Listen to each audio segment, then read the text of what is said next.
नमस्कार दोस्तों, स्वागत है आप सभी का आपके अपने चैनल आरबीएससी ऑनलाइन क्लासेस पर।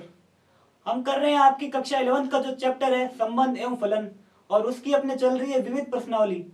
अपने पिछली क्लास में अपने कर लिए थे विविध प्रश्नावली के 5 नंबर तक सवाल, यानी इसके टोटल 5 सवाल अपने पिछली क्लास में कर लिए हैं। आज की क्लास में हम इसके बाकी जो बचे हुए सवाल है वो करेंगे। और आज जो है ये अपने संबंध एवं फलन की अंतिम क्लास है। इसके बाद अपने इसके बाद करेंगे इससे अगला कुछ नया चैप्टर। तो अपना जो आज का क्वेश्चन है वो क्या है, क्वेश्चन नंबर 6, जिसके अंदर आपको फलन दिया हुआ है कौन सा, ये F x square upon 1 plus x square. और x की जो वैल्यू है वो किस में से है, x की वैल्यू है वास्तविक संख्याओं के समुच्चय में से। ये क्या है, r से r में एक फलन है। तो अपने को क्या निकालना है, f का परिसर। f की क्या निकालनी है अपने को, f की रेंज निकालनी है। तो कैसे निकालेंगे, ये चीज आपको बता रखी है कि क्रमित युग्म में ऐसे दे रखा हो तो जो पहला एलिमेंट होता है वो तो होता है प्रांत, और दूसरा एलिमेंट होता है वो होता है परिसर का। और इसके अंदर अपने इसको ऐसे भी लिखते थे a coma F A coma F A. तो इसको अपने अब कैसे करेंगे, सबसे पहले तो अपने को दे क्या रखा है, अपने को ये दे रखा है कि एफ एक्स इक्वल्स टू दे रखा है x square upon 1 plus x square, 1 plus x square. और अपने से पूछा क्या है इसका परिसर। अगर इसका प्रांत पूछता तो प्रांत तो क्वेश्चन में दे रखा है कि x बिलोंग्स टू क्या है r, तो इसका अगर प्रांत पूछे तो प्रांत तो सीधा है, प्रांत तो इसका पूरा क्या हो जाएगा r। अब निकालना क्या अपने को परिसर। और ये एक चीज आप याद रखो कि परिसर निकालने का कोई फिक्स मेथड नहीं है, आपको अलग अलग केसेज में परिसर निकालने के अलग अलग तरीके निकलेंगे। क्वेश्चन को देखना है, क्वेश्चन अगर a/b फॉर्मेट में है, क्वेश्चन रूट के अंदर है, क्वेश्चन क्या है किसी बीजीय व्यंजक में, सबका अपना अलग अलग तरीका है निकालने का। और एक क्वेश्चन को भी आप अनेक तरीके से निकाल सकते हो, ये भी इसमें एक खासियत है। तो इसके अंदर आप देखो कि सबसे पहले कि आपको दे क्या रखा है, आपको दे रखा है अंश के अंदर दे रखा है x की घात 2, नीचे क्या दे रखा है आपको 1 प्लस एक्स स्क्वायर, यानी 1 तो क्या है पॉजिटिव, बीच में प्लस का साइन, और फिर क्या x की घात 2, यानी इसको टोटल देखे अपने तो ये कंप्लीट एक धनात्मक फलन है, यानी इसके अंदर ऋणात्मक वैल्यू तो आएगी नहीं। तो अपने बात कर रहे हैं सिर्फ अंश की, इसके अंदर यहां लिखो, यहां सिर्फ जो एक्स स्क्वायर है मैं इसी की बात कर रहा हूं, सिर्फ अंश वाली वैल्यू की। ये क्या हो सकती है, सबसे पहली बात ये तो होगी 0 से बड़ी। कैसी होगी ये, 0 से बड़ी। और क्या हो सकता है इसका मान, और इसका मान 0 भी हो सकता है, सिर्फ x की बात कर रहा हूं मैं, इसका मान 0 भी हो सकता है। एक चीज ये 1 प्लस एक्स स्क्वायर, और ऊपर क्या लिखा हुआ है एक्स स्क्वायर। सबसे पहले मैंने किसको लिखा, सबसे पहले मैंने लिखा एक्स स्क्वायर की बात की। अब मैं बात कर रहा हूं अंश और हर, इनकी आपस में तुलना कर रहा हूं। किसकी तुलना, अंश और हर की। यानी एक चीज आपको ये और है कि एक तो लिखा हुआ एक्स स्क्वायर और एक लिखा हुआ 1 प्लस एक्स स्क्वायर। तो अगर अपने इन दोनों को देखें तो इन दोनों में से बड़ा कौन सा है, आप बताओ इनमें से बड़ा कौन सा है, क्योंकि एक्स स्क्वायर यहाँ पर भी है, एक्स स्क्वायर यहाँ पर भी है, लेकिन खास बात क्या है कि जो अपॉन में एक्स स्क्वायर लिखा हुआ है उसमें क्या ऐड किया हुआ है, उसमें 1 ऐड किया हुआ है। तो अपने ये कह सकते हैं कि जो एक्स स्क्वायर प्लस 1 है वो क्या होगा, हमेशा greater than x square, greater than x square. अब यहाँ इक्वल क्यों नहीं लेना, इक्वल इसलिए नहीं लेना कि एक्स स्क्वायर यहाँ पर भी है, एक्स स्क्वायर यहाँ पर भी है, और बीच में क्या है यहाँ पर प्लस का 1, यानी कुछ भी वैल्यू आ जाए, अगर चाहे एक्स की वैल्यू आप 0 भी लोगे तो यहाँ 0 प्लस 1, ये वाला पार्ट तो बड़ा ही रहा, यानी ये इसके इक्वल तो होगा नहीं। तो ये अपने पास दो है समीकरण बन गई। अब इन दोनों को अपने क्या लिख रहे हैं, कंबाइन फॉर्मेट में, क्योंकि एक्स स्क्वायर यहाँ पर भी है, एक्स स्क्वायर यहाँ पर भी है, यानी आप इसको ऐसे लिखो कि ये है फर्स्ट और ये कौन सी है आपके सेकंड। अगर मैं इन दोनों को एक साथ लिखूंगा तो कैसे लिखूंगा, इन दोनों को मैं एक साथ ऐसे लिखूंगा कि ये तो लिखा हुआ एक्स स्क्वायर। अब ये देखो कि जो ग्रेटर देन का सिंबल है किसकी तरफ है, एक्स की तरफ है, तो वैसा का वैसा यहाँ लिखा दो 0 ग्रेटर देन एक्स स्क्वायर। लिखा है इसको उल्टा है लेकिन मीनिंग सेम ही है। यहाँ क्या लिख रहा हूं मैं, एक्स स्क्वायर क्या है ग्रेटर देन इक्वल 0, और ये क्या है 0 less than equal x square, यानी इसको उल्टा कर दिया। अब ये चीज इसके साथ और लिख दो, यानी इसको मैं ऐसे लिख सकता हूं 1 प्लस एक्स स्क्वायर, यानी ये चीज और ये चीज सिर्फ इसका 2 पार्ट देखें तो सेम आ रहा है। अब फिर अब अपने को क्या करना है, अब अपने को क्वेश्चन में जो चीज दी हुई है x square upon 1 plus x square, ये अपने को बनानी है। तो ये कैसे बना सकते हैं, ये यहाँ पर देखो आप क्या है, यहाँ पर आपके पास एक्स स्क्वायर और यहाँ क्या है 1 प्लस एक्स स्क्वायर। अगर मैं इस पूरी इक्वेशन या पूरी समीकरण को 1+x² से डिवाइड कर दूं तो कैसे लिखूंगा, यानी फिर मैं इसको ऐसे लिखूंगा, यानी यहां क्या दे रहा हूं मैं 1+x² से भाग देने पर, किसमें, इन तीनों में, तो इसमें भाग दे दो आप। भाग दोगे तो कैसे दोगे, 0 के अंदर भाग दोगे तो क्या आएगा 0, यहां भाग दो तो ये आपके पास क्या आ जाएगा x² और अपॉन में आपके पास क्या आ जाएगा 1+x², और यहाँ क्या आ जाएगा आपके पास 1, यहाँ क्या आ जाएगा, क्योंकि 1+x² के अंदर 1+x² का भाग दोगे तो आपके पास क्या बचेगा 1। इसी चीज को आप वापस लिख दो, तो ये तो आपके पास क्या हुआ 0, ये आपके पास क्या है <= और जो ये वाली टर्म है कौन सी, ये वाली x² अपॉन 1+x², ये क्या है, ये क्वेश्चन के अंदर देखो आपको क्या दे रखा है, ये चीज आपके पास है fx, तो इसके स्थान पर अपने fx लिख सकते हैं fx, और फिर ये क्या है <1, ये चीज है। अब यहां से देखो अपने इसका परिसर निकल चुका है, यानी इसको पढ़ेंगे कैसे अपने, यानी fx की वैल्यू या तो 0 और या क्या है 0 से बड़ी है, और कहां तक है 1 से छोटी, यानी 0 है और 0 से बड़ी है, और कहां तक है 1 से छोटी, तो इसको देख के अपने परिसर लिख सकते हैं, यानी अपना परिसर क्या होगा।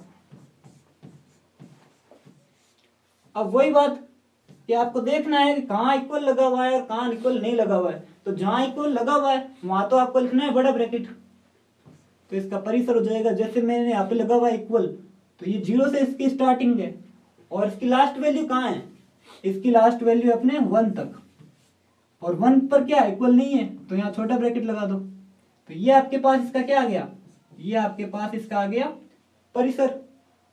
तो ये चीज इसमें पूछ रखी थी। अगला क्वेश्चन अपने एकदम सिंपल है, और ये क्वेश्चन अपने पढ़ भी रखा है पहले, संबंधों का, इसका फलनों का क्या है बीजगणित है, यानी इसके अंदर जोड़ कैसे करते हैं, घटाव कैसे करते हैं, उसका भाग कैसे करते हैं, तो ये अपने पिछली क्लास में पढ़ भी रखा है। अपने को दे क्या रखा है इसमें कि f और g क्या है, दो फलन है जो किस में परिभाषित है, जो परिभाषित है r से r में, यानी वास्तविक संख्याओं के समुच्चय में से वास्तविक संख्याओं के समुच्चय पर ही परिभाषित है। और अपने को fx और gx दोनों अलग अलग बता रखा है, fx की वैल्यू है x+1 और gx की वैल्यू है 2x-3, और पूछा क्या है f+g, f-g और f/g, इन तीनों की वैल्यू पूछी है। तो सबसे पहले आपको क्या करते हैं, वही बात, सबसे पहले तो आपको जो क्वेश्चन में दे रखा है वो का वो आप लिखो कि आपको बताया क्या है, आपको ये कह रखा है कि जो f एक फलन है जो किससे किस में परिभाषित है, r से r में परिभाषित है, r से r में, और इसी तरह अपने को एक g दिया हुआ है फंक्शन, ये भी किससे किस में परिभाषित है, ये भी आपको r से r में परिभाषित है। तो आप इन दोनों फलनों का देखोगे तो ये तो इसका प्रांत हो गया, अगर इस क्वेश्चन में प्रांत पूछता तो इसका प्रांत हो जाएगा r, इसका प्रांत भी क्या हो जाएगा r, यानी किससे परिभाषित है r से, और किस पर परिभाषित है r पर।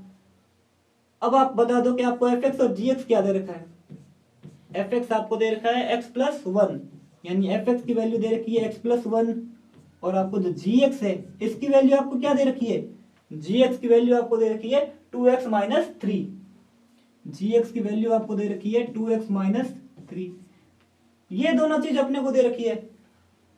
और अपने जब इनका फलनों का जब हमने बीजगणित पढ़ा तब ने एक चीज सीखी, क्योंकि फलन है वो किसी मतलब समुच्चय से किसी दूसरे समुच्चय पर परिभाषित है, और दूसरा ही फलन है वो किसी एक समुच्चय से दूसरे समुच्चय पर परिभाषित होगा, तो उनका जो योग होगा वो भी उन पर परिभाषित होगा, यानी ये अगर r से r पर है, ये r से r पर है, तो इनका जो योग होगा, यानी अपने किसकी बात कर रहे हैं, सिर्फ f और g की, यानी जो f+g फंक्शन होगा। अब इसको क्या लिखेंगे, जो f+g है वो भी किससे किस पर होगा परिभाषित, r से r पर, r से r पर परिभाषित होगा, तो इसको लिख दो अब, यानी अपना जो फंक्शन है f+g और यहाँ क्या है x, इसको अगर मैं लिखना चाहूं तो कैसे लिखूंगा, इसको ऐसे ही तो लिखूंगा fx+gx। अब क्या है, अब एकदम सिंपल क्वेश्चन है ये, कुछ नहीं करना आपको, जहां fx लिखा हुआ है वहां fx की वैल्यू, जहां gx लिखा हुआ है वहां आपको gx की वैल्यू रखनी है। तो fx की वैल्यू आपके पास क्या है x+1, यानी क्वेश्चन में जो वैल्यू दे रखी है वो पुट कर दो, प्लस है तो प्लस का साइन, और जी एक्स के स्थान पर जी एक्स की वैल्यू 2x माइनस 3। अब नॉर्मल है कैलकुलेशन, x के अंदर x की टर्म जोड़ दो और 1 में 3 घटा दो, तो ये आपके पास क्या बच जाएगा, ये आपके पास बच जाएगा 3x, और ये 1 और -3 ये आपके पास हो जाएगा -2। यानी ये तो इसका हो गया f प्लस जी, इसका क्या हो गया f प्लस जी, यानी दो फलनों का योग कैसे होगा। अब जैसे योग किया है वैसा का वैसा इसमें क्या होगा, घटा होगा, वैसा का वैसा घटा होगा। कैसे, यानी f प्लस जी अगर r से r में परिभाषित है, एक चीज ये भी तो होगी फिर कि जो f माइनस जी है वो भी किस पर परिभाषित होगी, वो भी तो आपके r से r में परिभाषित होगी, r से r में। तो इसका आप योग कैसे लिखोगे, तो इसको आप योग ऐसे लिखोगे, अतः f माइनस जी और क्या इसके साथ चर कौन सा x, तो इसको कैसे लिखोगे आप, इसको ऐसे ही तो लिखोगे एफ एक्स माइनस जी एक्स, एफ एक्स माइनस जी एक्स। अब आपको एफ एक्स और जी एक्स की वैल्यू क्या है, एफ एक्स की वैल्यू तो आपके पास x प्लस 1 और उसकी क्या है 2x माइनस 3, तो वो वैल्यू आप यहाँ लिख दो। इसकी तो वैल्यू आपके पास क्या है x प्लस 1 और यहाँ क्या है आपके पास माइनस का सिंबल, और बाहर माइनस है तो आपको जो अगला व्यंजक होगा वो आपको ब्रैकेट में लिखना है, या तो आप ब्रैकेट में लिखो और या फिर इनका साइन चेंज करके लिखो 2x माइनस 3। ये क्या है आपके पास 2x माइनस 3। अब आपके पास बचेगा क्या, ये तो हो जाएगा आपके पास x प्लस 1 और जो प्लस का 2x है वो इस माइनस से क्या हो जाएगा माइनस का 2x, और ये माइनस और माइनस मिलके ये क्या हो जाएगा आपके पास, ये हो जाएगा आपके पास प्लस का साइन। अब आप कैसे लिखोगे, अगर x में से 2x में कम कर दूंगा तो ये तो कितना हो जाएगा माइनस का x, और ये प्लस का 1, और ये कितना हो गया, जैसे माइनस और माइनस मिलके हो गया प्लस का, तो ये हो गया आपके पास प्लस का 4, प्लस का 4। ये आपके पास क्या निकला इसका, ये आपके पास निकला इसका दो फलनों का घटाव। अब जो अपना लास्ट है, अगर इनका घटाव है वो किस पर परिभाषित है, r से r पर परिभाषित है, किसके लिए, प्रत्येक r के प्रत्येक मान के लिए। तो ये की चीज आप यहां लिख दो। अब किसकी बात कर रहे हैं, घटाव की बात कर ली, तो दो फलनों का आप क्या कर रहे हैं अपने भाग, ये भी किस पर परिभाषित होगा, ये भी आपके परिभाषित होगा r से r पर, r से r पर, और r की कौन सी वैल्यू, r के प्रत्येक मान के लिए, r के प्रत्येक मान के लिए।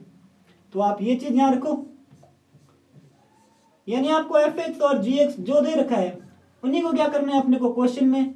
अगर f प्लस जी पूछ रहा है तो एफ एक्स और प्लस जी एक्स कर दो, f माइनस जी एक्स पूछ रहा है तो एफ एक्स माइनस जी एक्स कर दो, और अगर आपको डिवाइड में पूछ रहा है तो आप उसको एफ एक्स अपॉन जी एक्स लिख दो। अपना एफ एक्स क्या है, एफ एक्स की वैल्यू अपने पास x प्लस 1, और जी एक्स की वैल्यू अपने पास क्या है, जी एक्स की वैल्यू अपने पास है 2x माइनस 3, जी एक्स की वैल्यू अपने पास क्या है 2x माइनस 3। तो ये वैल्यू अपने पास किसकी निकली है, ये वैल्यू अपने पास निकली है f अपॉन जी एक्स की। तो ये चीज अपने को क्वेश्चन में पूछ रखी है, f प्लस जी की वैल्यू क्या होगी, f माइनस जी की वैल्यू क्या होगी, और f अपॉन जी की वैल्यू क्या होगी। अपना जो अगला क्वेश्चन है वो क्या है, इसके अंदर एक फलन दिया हुआ है जिसके अंदर अपने को क्रमिक युग्म कौन कौन से दिए हुए हैं, 1 1 2 3 0 -1 -1 -3 ये दिया हुआ है, और अपने को ये बता रखा है कि जो फलन है वो किस से किस पर है, z से z में, यानी पूर्णांकों के समुच्चय से पूर्णांकों के समुच्चय पर। और जो फलन भी है वो भी अपने को दे रखा है f(x = ax + b। पूछ क्या रहा है, पूछ अपने से ये रहा है कि a और b कोई पूर्णांक है तो उनके मान क्या होंगे, यानी a और b की अपने से वैल्यू पूछिए। जब ये क्रमिक युग्मों की बात आए तो वही वापस पहले वाली बात कि अगर क्रमिक युग्म में एलिमेंट a, b इस फॉर्मेट में अपने को दिए हुए हैं तो b क्या होता है a का प्रतिबिंब, इसको अपने क्या लिख सकते हैं a, fa लिख सकते हैं, इसको अपने क्या लिख सकते हैं a, fa। यानी जो पहला एलिमेंट है इसका वो तो क्या होगा प्रांत से, दूसरा एलिमेंट इसका क्या होगा, दूसरा इसका परिसर होगा, या इसको ऐसे पढ़ सकते हैं 1, f1 ये पढ़ सकते हैं। तो इस फलन में अपने को सबसे पहले दे क्या रखा है वो लिखो। एक चीज तो अपने को ये दे रखी है कि f क्या है, f अपने पास है 1, 1, यानी जो दे रखा है सबसे पहले तो वो बताओ 2, 3, और फिर अपने पास क्या है 0, -1 और लास्ट अपने पास है -1, -3। एकदम सिंपल क्वेश्चन है, कुछ ही नहीं करना। 4 क्रमिक युग्म दे रखे हैं इसके अंदर, तो 4 इक्वेशन बनेगी, लेकिन अपने को चारों यूज नहीं लेनी है। ए और बी के मान के लिए कोई 2 इक्वेशन ही बहुत है, तो आप इन चारों में से कोई से भी 2 एक क्रमिक युग्म ले सकते हो और उनको कहाँ रखना है आपको, ax प्लस बी, यानी x और fx के स्थान पे। अपना fx क्या है, fx तो अपना है ax plus b, ax plus B, ये चीज है। अब अगर अपने क्या ले, ये ले 1 बिलोंग्स टू, ये 1, 1 किससे, f से, तो इसको अपने क्या लिख सकते हैं, x बराबर इसमें क्या है, x बराबर तो ये 1 है और दूसरा जो 1 है ये, यानी इसको ऐसे लिख के ऐसे लिख सकते हैं अपने, x बराबर 1 कर दो और जो ये 1 है उसको अपने क्या पढ़ सकते हैं, f1, यानी ये जो वैल्यू है ये तो किसकी है, a की, और ये वैल्यू है ये किसकी, अपने पास b की, किसकी, b की। तो फिर अपने इसको कैसे लिखेंगे, अगर मैं इस fx के स्थान पर अगर ये 1 ले रहा हूं इसके स्थान पे, तो x के स्थान पे तो क्या आ जाएगा 1, और ये इसकी वैल्यू क्या हो जाएगी आपके पास 1, यानी ये x इक्वल्स टू 1 ले रहा हूं मैं, तो इसका मान क्या आ रहा है, ये वाला 1, कौन सा, ये वाला। तो अब ये वैल्यू यहां में रख रहा हूं, तो fx के स्थान पे आपके पास क्या आ जाएगा 1, और इस x के स्थान पे क्या रखूंगा मैं, ये, तो a इंटू 1 कितना हो जाएगा, a प्लस बी। ये अपने पास बनी एक equation, a plus b equals to 1। कैसे, पहला जो ब्रैकेट पहले क्रमिक युग्म में जो पहला अवयव है वो तो रखा मैंने x के स्थान पर, और जो दूसरा अवयव है वो रखा मैंने fx के स्थान पर।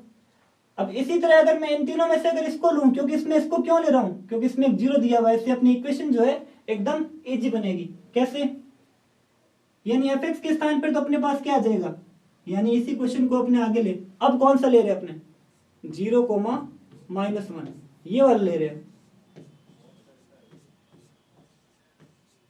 0, -1 ये ले रहे हैं। तो x की वैल्यू तो कितनी हो जाएगी, यहां आपके पास जो x है उसकी वैल्यू तो हो जाएगी 0, और जो fx है यानी f0 इसकी वैल्यू कितनी हो जाएगी, इसकी वैल्यू हो जाएगी आपके पास -1। तो इसको लिखोगे कैसे, अब ये तो हो जाएगा, इसको लिखने का तरीका ऐसे है कि अब यहां जो f0 है, f0 equals to a into 0 plus b।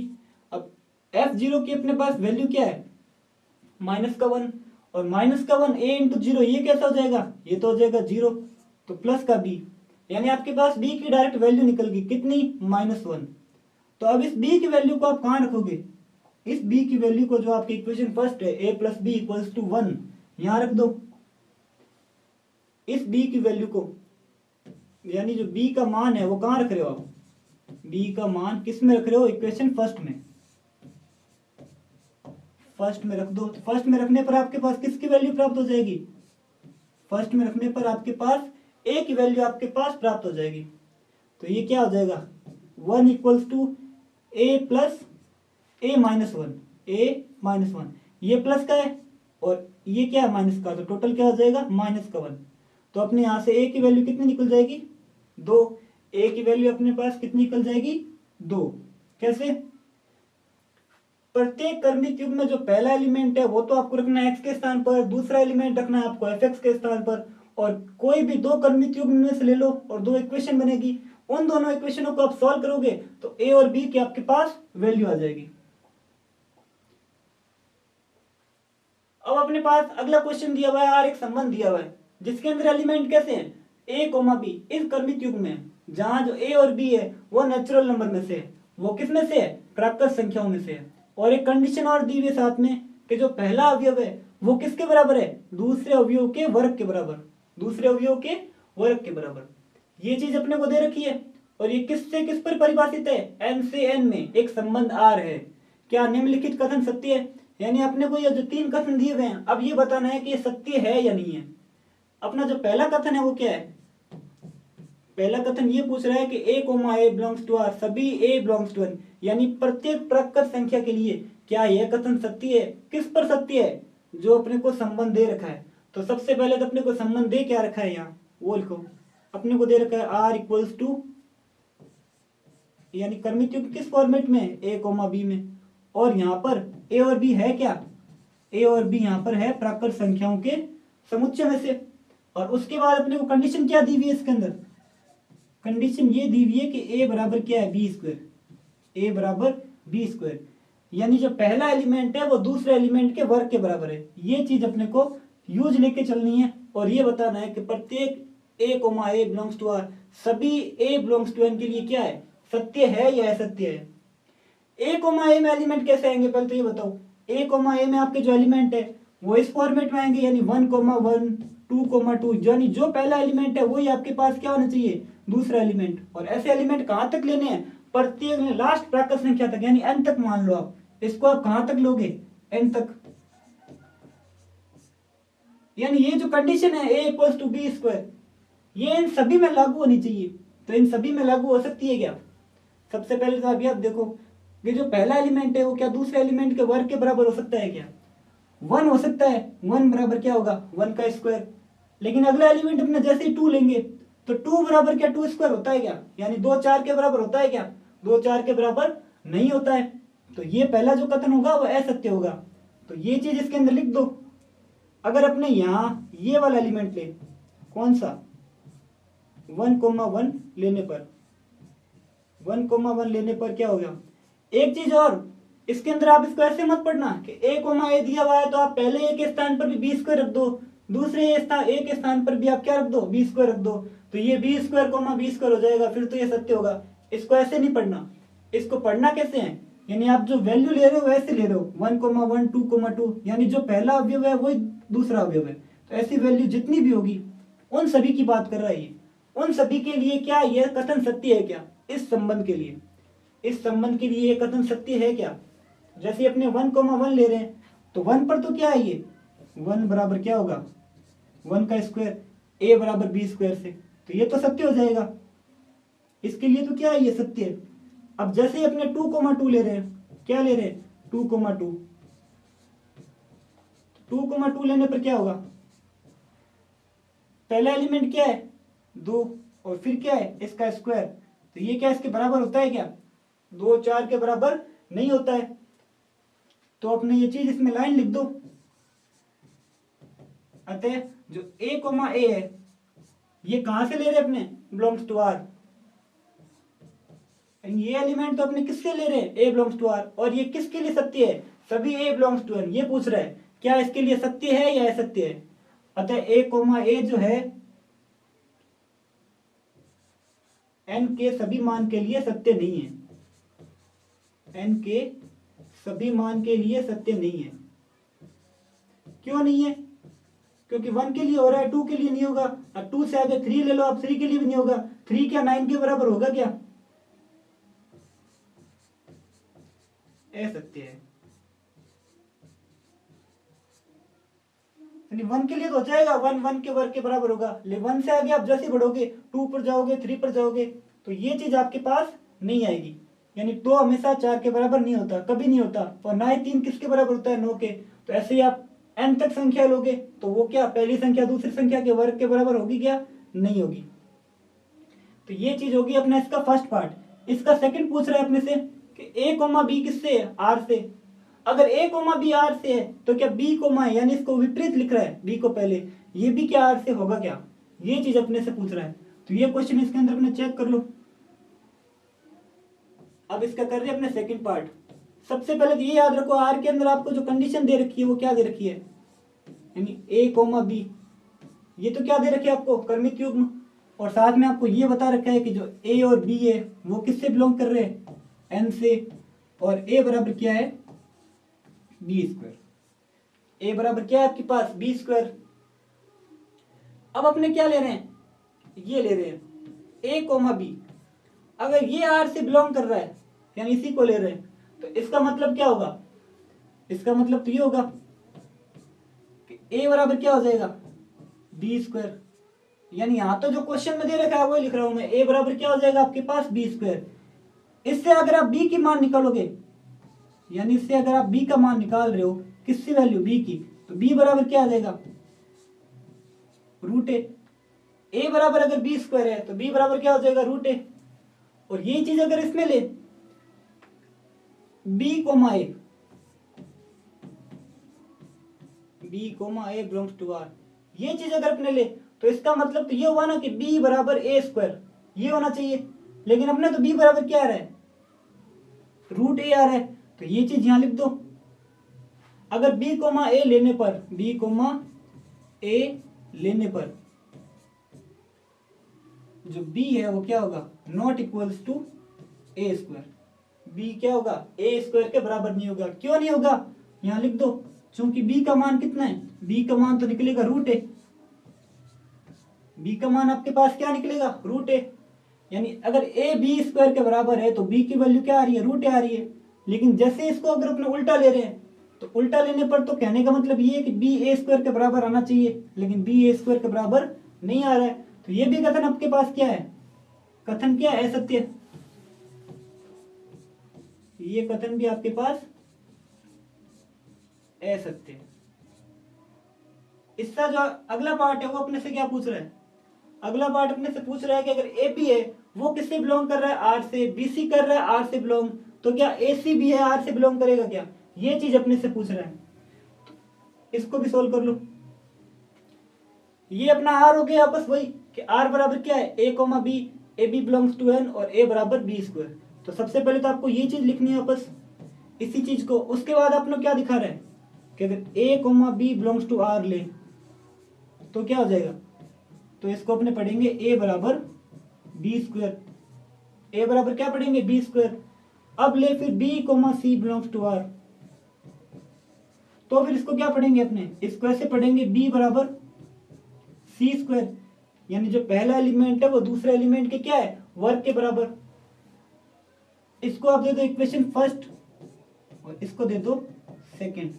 अगर मैं फर्स्ट व सेकंड को सॉल्व करूं तो कैसे लिख सकता हूं, फर्स्ट व सेकंड को क्या कर रहा हूं मैं, सॉल्व। तो यहां मैं लिखूंगा ए बराबर जो बी है, बी के स्थान पर मैं क्या लिख रहा हूं, सी स्क्वायर, सिर्फ बी के स्थान पर सी स्क्वायर, और जो बी की बार घात है 2 वो 2, तो टोटल क्या हो जाएगा, ए बराबर C4, ए बराबर क्या हो जाएगा, सी की घात 4। इसको आप दे दो इक्वेशन थर्ड।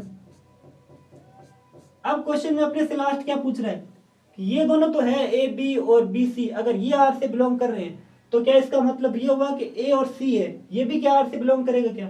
तो अगर ए कोमा सी अगर आर से बिलोंग करे तो इसको आप कैसे लिखोगे, यानी मैं इसको अगर ऐसे लिखूं कि जो ए कोमा सी है ये अगर आर से बिलोंग कर रहा है तो इसका मतलब तो ये होगा कि जो ए है वो किसके बराबर होगा, जो ए है वो सी की घात 2 के बराबर होगा, यानी ए का मान किसके बराबर होगा, सी की घात 2।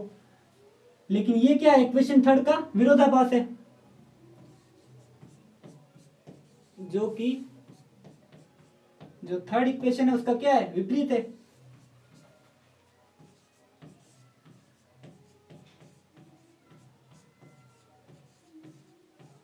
यानी जो थर्ड कथन है, तीसरा कथन, ये भी क्या आपके पास असत्य। अतः जो दिया गया कथन है वो भी क्या है आपके पास असत्य।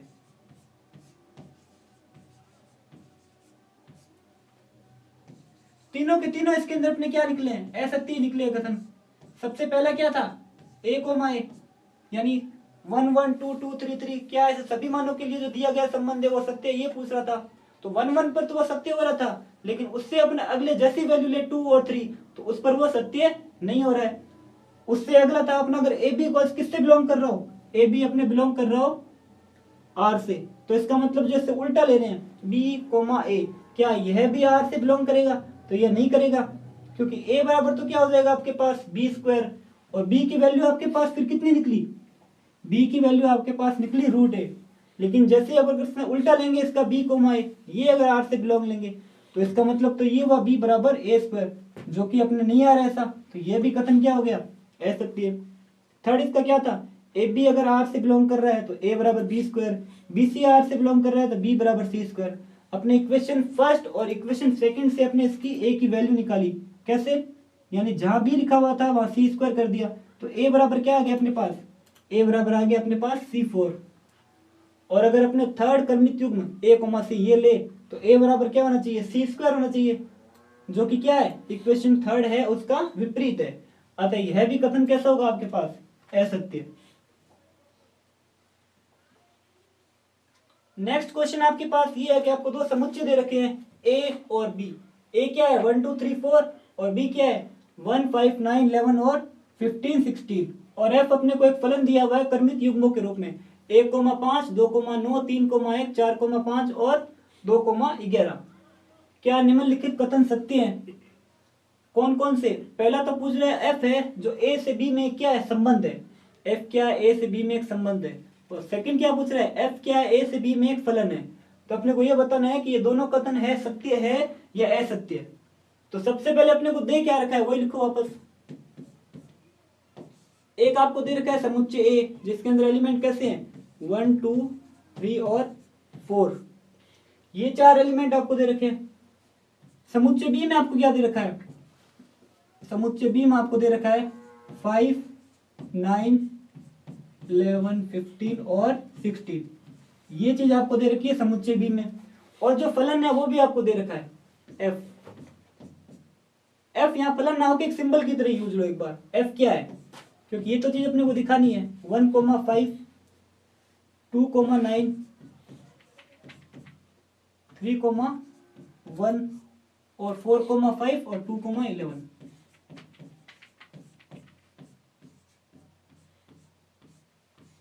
ये चीज अपने को दे रखी है।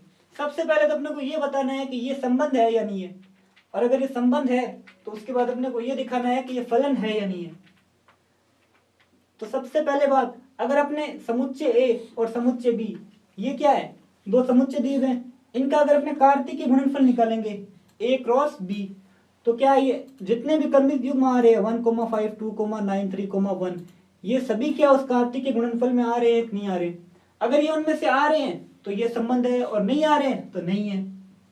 तो अपने को इस क्वेश्चन में अपने को ए क्रॉस बी निकालना पड़ेगा। पहले तो क्या निकालना पड़ेगा ए क्रॉस बी। अब इसके अंदर एलिमेंट ज्यादा है तो ये थोड़ा सा बड़ा होगा तो इसको आप लिख दो। 1 को लिखना है 5 से लेके 16 तक सभी के साथ। तो ये क्या हो जाएगा आपके पास 1,5 1,9 1,11 और 1,15 1,16 ये चीज हो गई। ऐसे ही आपको 2 3 4 इनको भी लेके क्या लिखना है कार्तीय गुणनफल निकालना है। तो 2 को लेके निकाल रहा हूं तो क्या हो जाएगा 2,5 ही हो जाएगा 2,9 और फिर 2,11 2,15 ये कितना हो जाएगा आपके पास 2,15 और 2,16 ये हो गया। ऐसे ही आप 3 को लेकर लिखो तो ये क्या हो जाएगा 3,5 3,9 और फिर क्या हो जाएगा 3,11 3,15 और 3,16। 3 को लेके आपने लिख लिया इसको। ऐसे ही आप क्या लिखोगे आप 4 के लिए लिखोगे 4 को लेके क्या लिखोगे 4,5 फिर आपके पास क्या आ जाएगा 4,9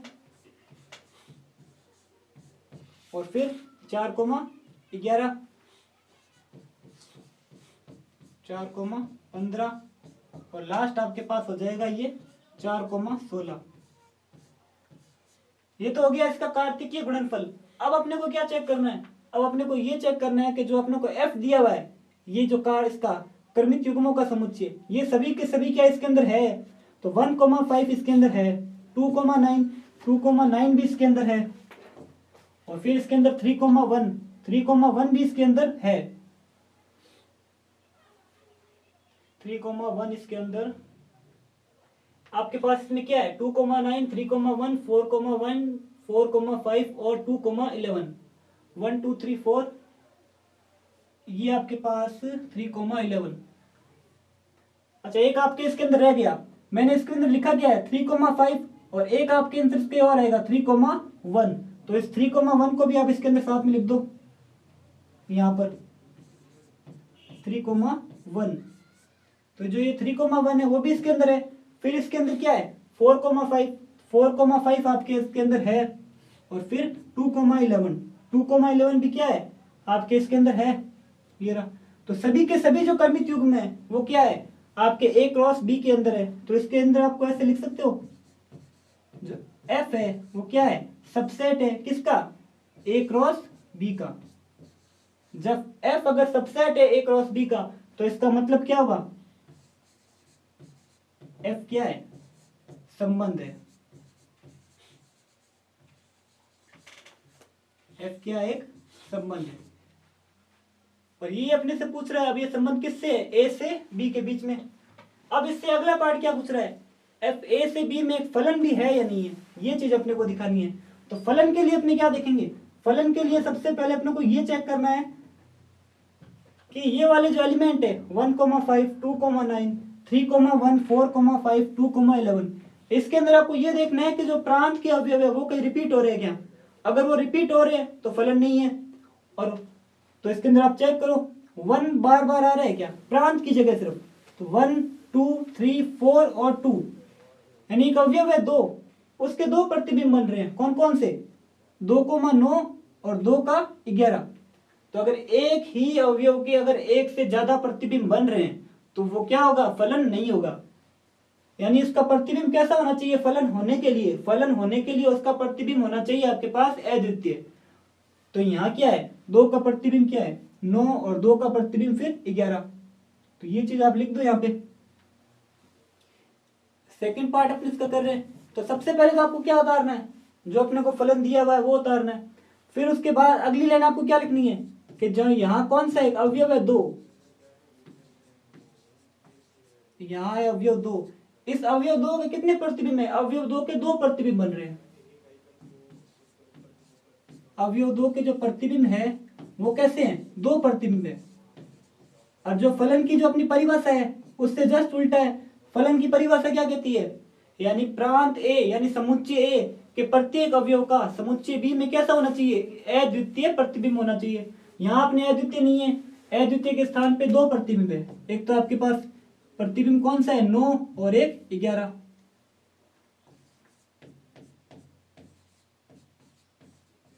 9 व 11 ये 2 प्रतिबिंब आपके पास, यानी 2 का संबंध 9 से भी है और 2 का संबंध आपके पास क्या है 11 से भी है।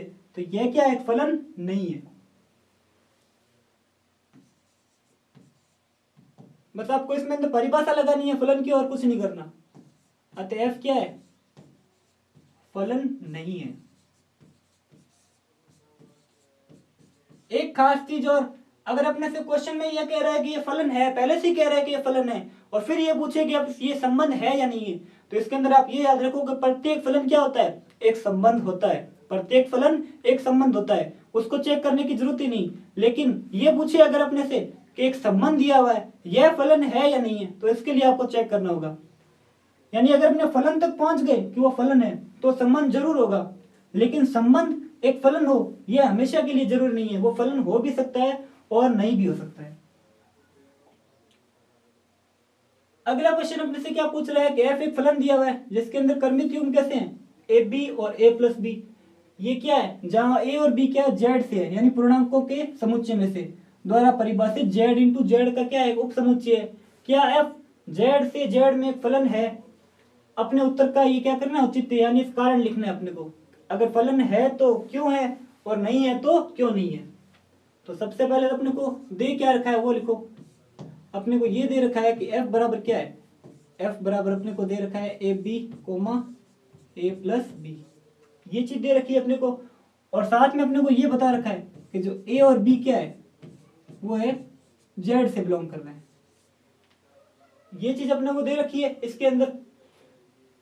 अब a और b क्या है, दोनों z से बिलोंग कर रहे हैं। तो यहाँ पर कोई भी दो एलिमेंट लेके देखो, मैं a बराबर जैसे कोई पूर्णांक ले रहा हूँ -2 और b बराबर पूर्णांक ले रहा हूँ मैं -3। ये अगर मैं ले रहा हूं, क्योंकि अब इसको वैल्यू रखती तो चेक करना है। वैल्यू अपने लेनी कौन सी है, वैल्यू लेनी है पूर्णांकों के समुच्चय में से, यानी z में से लेनी है। तो ये फिर क्या हो जाएगा, जो ए बी का मान है वो क्या हो जाएगा, ये तो हो जाएगा -2 इंटू -3, ये कितना हो जाएगा प्लस का 6, -2 इंटू -3 प्लस का 6। और जो a प्लस बी है वो क्या आ जाएगा, वो आपके पास आ जाएगा -5 ये आ जाएगा। अपने बना क्या इसमें, यानी ए बी के स्थान पे मैं क्या ले रहा हूँ 6 और a प्लस बी के स्थान पर क्या हो गया -5। ये किससे बिलोंग कर रहा है, f से। क्यों कर रहा है, क्योंकि 6 और -5 जो बना है वो किससे बना है, पूर्णांकों के अवयव में से बना है। अब एक पूर्णांक में और लेता हूं इसी के स्थान पर। जैसे मैंने यही दो संख्या माइनस में ली है, यानी पूर्णांकों के अंदर क्या होता है, संख्या माइनस में भी होती है, जीरो भी होता है और प्लस में भी होती है। तो मैं अगर इन दो संख्याओं को प्लस में ले लूं तो a बराबर तो मैं दो और b बराबर क्या ले लूं मैं 3, ये ले लूं तो फिर क्या बनेगा,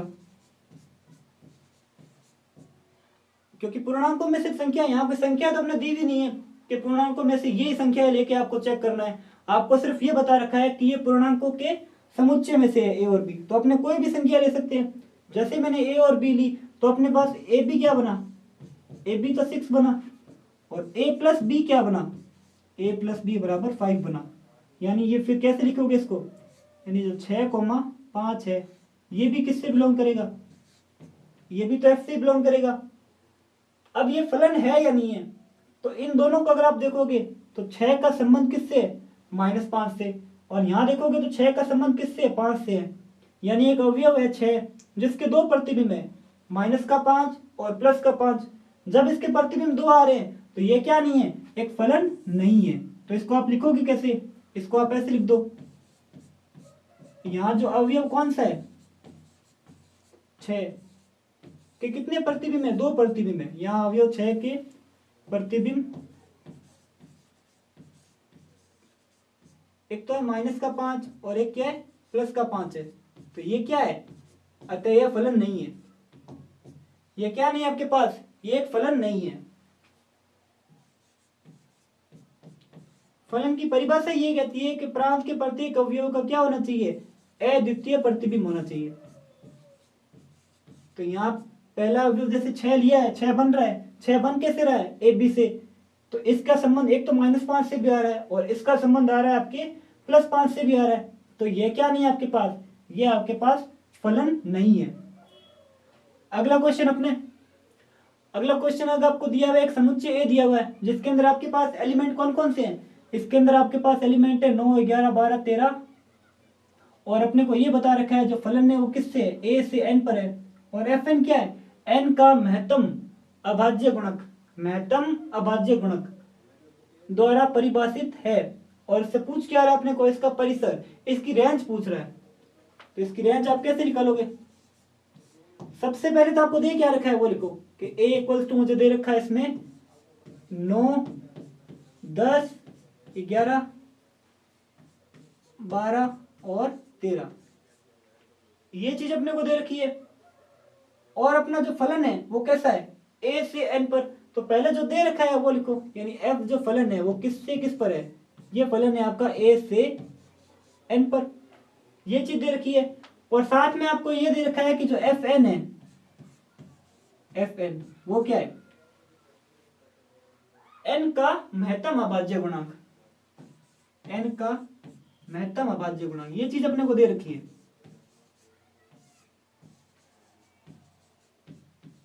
जो पहले दे रखी है वो वैल्यू रख दो आप और उसके बाद फिर उसको सोल्व करो क्वेश्चन के अकॉर्डिंग। महत्तम अभाज्य गुणक ये दे रखा है, तो ये 9, 10, 11, 12, 13 इन सब के आप गुणनखंड करने हैं। गुणनखंड आपको कंप्लीट नहीं लिखने हैं इसके, ये 9 के जितने गुणनखंड, उन गुणनखंडों में आपको अभाज्य संख्याएं कौन कौन सी आ रही है वो लिखना है सिर्फ।